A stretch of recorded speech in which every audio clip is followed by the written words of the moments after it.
Friends, last video में हमने देखा इक्विटी शेयर्स के पॉइंट, इक्विटी शेयर्स को स्टडी करना हमने स्टार्ट किया, जिसमें हमने लास्ट वीडियो में हमने देखा था कहाँ तक आए थे हम कि लास्ट वीडियो में डेफिनेशन देखी। उसके बाद डेफिनेशन थी हमारी इक्विटी शेयर होल्डर्स की।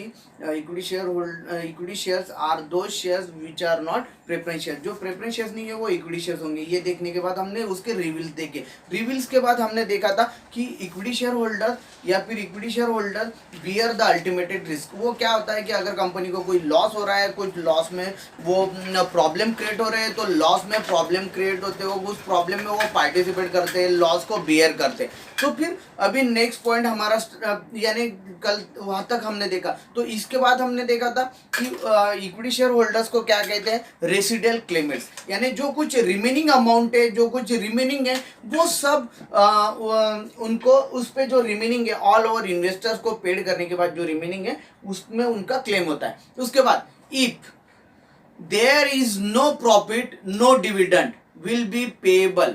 Similarly if there is less profit lesser dividend will be paid.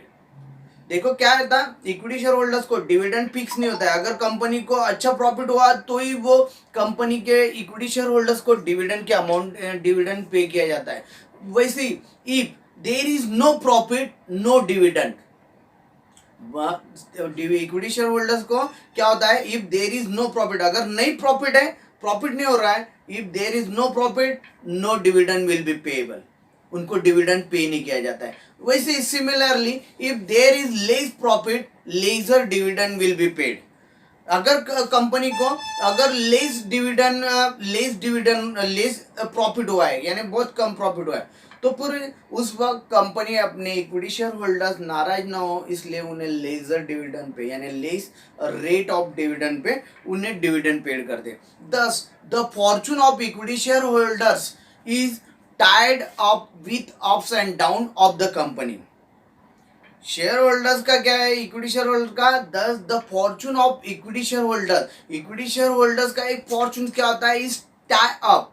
यानी वो एक उनका कॉन्ट्रैक्ट जैसे होता है कि टाई अप होते हैं। वो टाई अप विथ किससे, अप्स एंड डाउन। अगर कंपनी को अच्छा प्रॉफिट हुआ अप्स, यानी वो प्रॉफिट अप हुआ, तो उन्हें हायर रेट ऑफ डिविडेंड से डिविडेंड मिलेगा, हायर रेट से डिविडेंड मिलेगा अगर अप प्रॉफिट हुआ। और अगर डाउन प्रॉफिट हुआ तो कंपनी के इक्विटी शेयर होल्डर्स को डिविडेंड का जो रेट होता है वो लेजर हो जाता है, यानी लेस हो जाता है। क्या है फिर, the fortune of equity share holder is tied up with the ups and downs of the company. Company के अप्स एंड डाउन से वो एक टाइड अप होते हैं। उसके बाद then if the company is successful they enjoy great financial rewards, and if the company fails the risk fall mainly on them। अगर क्या हो रहा है, if the company is successful they enjoy great financial rewards। अगर company बहुत अच्छे से successful है, जो कंपनी हायर प्रॉफिट अर्न कर रही है, if the company is successful they enjoy great financial reward। वो रिवॉर्ड्स मीन एक प्राइस जिसे कहते हैं। वैसे ही अगर ज्यादा प्रॉफिट हुआ तो इक्विटी शेयर होल्डर्स को ज्यादा डिविडेंड दिया जाता है, हायर डिविडेंड पेड कर दिए। If the company fails the risk falls mainly on them. अगर कंपनी क्या होती है, अगर कंपनी को लेस प्रॉफिट हुआ तो कंपनी फेल हो जाती है उनके डिविडेंड पे करने में। If it is exactly because of this position equity shares capital is known as venture capital और रिस्क कैपिटल। देखो क्या हुआ, इक्विटी शेयर होल्डर्स को अगर company profit high up profit earn कर रही तो उन्हें up dividend, less profit earn कर रही तो लेस डिविडेंड, अगर कुछ लॉस हो रहा है तो डिविडेंड ही नहीं मिलता है। तो इस it is exactly because of this position, यही सिचुएशन को, यही पोजीशन को, it is exactly because of this position equity share capital is known as venture capital.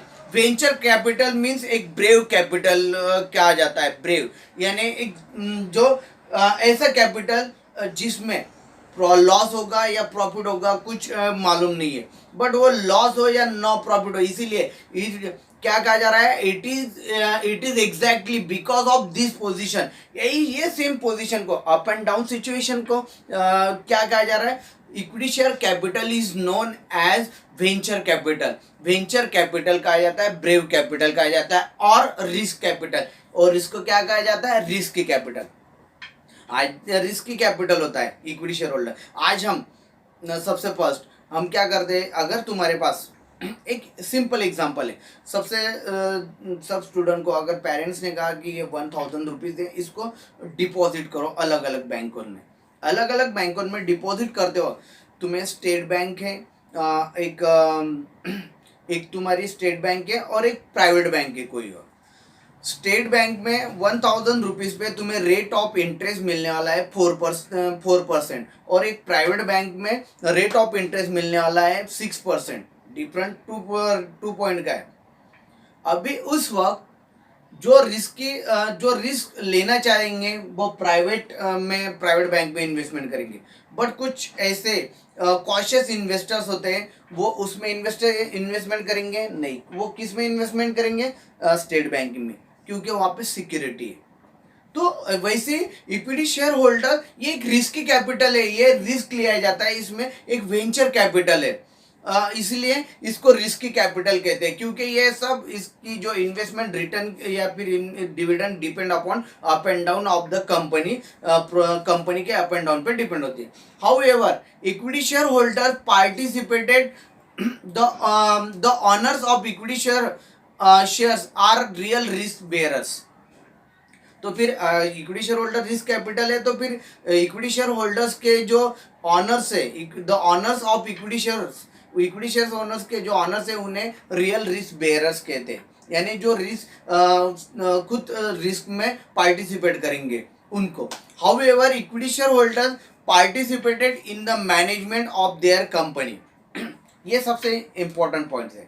Equity share holders है, however equity shareholders participated in the management of their company। तो फिर equity share holders को जो अलग अलग rights है उसमें ये सबसे इंपॉर्टेंट राइट्स है, और इसी पॉइंट्स की वजह से मैक्सिमम लोग इक्विटी शेयर होल्डर्स को परचेस करते हैं इसमें। However equity share holders participated in the management of the their company, company की जो मैनेजमेंट है उसमें पार्टिसिपेटिंग करने का राइट्स मिलता है इक्विटी शेयर होल्डर्स को। उसके बाद they are invited to attend general meetings. Company के लाइफ में सबसे इंपॉर्टेंट होती है general meeting. They are invited to attend general meeting, general meeting के लिए उन्हें अटेंड किया इनवाइट किया जाता है general meeting. They are allowed to vote on all matters discuss at the general meeting. जो कुछ मैटर्स है कंपनी के लाइफ में सबसे इंपॉर्टेंट क्या होती है, जनरल मीटिंग, क्योंकि वहाँ से कंपनी की जो हम कहते हैं कि कंपनी की जो नेक्स्ट फ्यूचर है वो डिसाइड किया जाता है। फिर वो डिसाइड करते हो ऑल मैटर्स डिस्कस किए जाते हैं ऑल शेयर होल्डर्स के बारे में, शेयर होल्डर्स के साथ। फिर वो डिस्कस में they are allowed to vote on all matter discuss at the general meeting. जो जनरल मीटिंग में जो मैटर डिस्कस हो रहे हैं, जिनका रिजल्ट वोटिंग से होने वाला है, उस वोटिंग उसमें सबसे इंपॉर्टेंट वोट करने का राइट्स इक्विटी शेयर होल्डर्स को होता है। अभी जैसे हमारे देश का कोई पीएम कौन होगा, सीएम कौन, स्टेट का सीएम कौन होगा, ये हमारे वोटिंग से डिसाइड होता है। ये फिर हम अगर अच्छा पर्सन हुआ तो अच्छे पर्सन के पास हमारे देश का फ्यूचर होता है उसके हैंड में, या तो फिर उसके लिए हम अच्छे पर्सन को वोट करते हैं। वैसे ही कंपनी के इक्विटी शेयर होल्डर्स, ये इक्विटी शेयर होल्डर जो कंपनी का अच्छा मैटर, जो मैटर्स हैं वो मैटर में डिस्कस करेंगे, और उस मैटर्स को डिस्कस करने के बाद उसमें वोटिंग करेंगे। दे elect their person, they elect their representative to manage the company। फिर क्या होता है, वहाँ पे वो वोटिंग करते हो, दे इलेक्ट मीन्स सिलेक्टेड। जैसे they elect their representative means प्रतिनिधि, जो उनके प्रतिनिधि होंगे वो, to manage the company manage करने के लिए इक्विटी शेयर होल्डर्स अपना वोट करके अपने रिप्रेजेंटेटिव वहाँ पे इलेक्ट करते हैं to manage the company. Equity share holder are the real owner of the company. तो इसी पॉइंट से equity share holders are the real owner of the company. Company के इक्विटी शेयर होल्डर्स को क्या कहा जाता है, इक्विटी शेयर होल्डर्स को real owner of the company. क्यों कहा जाता है, पूरा अगर हमने स्टडी किया, पूरा पॉइंट अगर हमने स्टडी करने के बाद, इक्विटी शेयर होल्डर्स एक ऐसा पर्सन है जो कंपनी के लॉस को बेयर करता है, लॉस में पार्टिसिपेट करता है। उसके बाद कंपनी के अगर कोई रिस्क, कंपनी को अगर प्रॉफिट लेस हुआ तो वो लेस डिविडेंड लेगा, हायर प्रॉफिट हुआ तो हायर लेगा, या फिर उसके बाद कंपनी के मैनेजमेंट में पार्टिसिपेट करता है, उसके बाद वोटिंग करता है, डिस्कस करता है। ये सब होने के बाद, ये सब होने के बाद वो अपने शेयर होल्डर्स, अपने शेयर्स के एक रिप्रेजेंटेटिव को वो कंपनी में इलेक्ट करता है। ये सब होने की वजह से equity share holders are the real owner of the company.